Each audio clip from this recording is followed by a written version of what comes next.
My name is Mei Ling Ellerman, and I'm a researcher and a lecturer at Brandeis University, where I lead a research project on domestic abuse and coercive control against women of color in Massachusetts.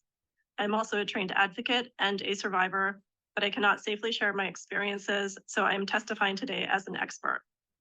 I believe that the lack of protections against coercive control, both during abusive relationships and post-separation, is one of the main factors that perpetuates intergenerational transmission of abuse and trauma.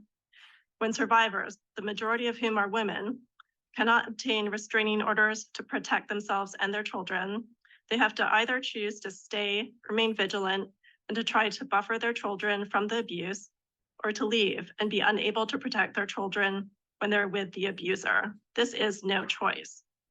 Generations of children have grown up with severe trauma, and as adults often end up as victims or perpetrators, and the cycle continues. I will add that children are not only exposed to abuse, but are often coercively controlled themselves. Restraining orders are the main tool that we have to protect adult and child victims and to stop this horrific cycle.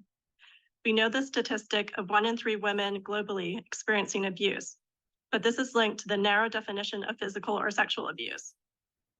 If we update this definition, the statistic would shift closer to 1 in 2, or every other woman. Awareness also follows the law, and most survivors also define it narrowly, and so they take far longer to leave because they cannot grasp the complex forms of abuse and control they're experiencing. We need the concept of coercive control to be mainstreamed in order to stop the abuse and protect this fundamental right to safety. Black women survivors I've interviewed often experience gendered racism when seeking help, and they may be disbelieved or have to meet a higher standard to obtain a restraining order. Once this definition is amended, survivors will have much more they can do to show a pattern of abuse and control. Many, if not most, survivors of coercive control cannot currently qualify for restraining orders, and so must wait till they or their children are sexually and physically abused.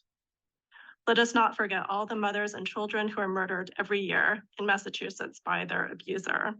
I ask that you support these incredibly important bills. Thank you. Thank you very much for your testimony.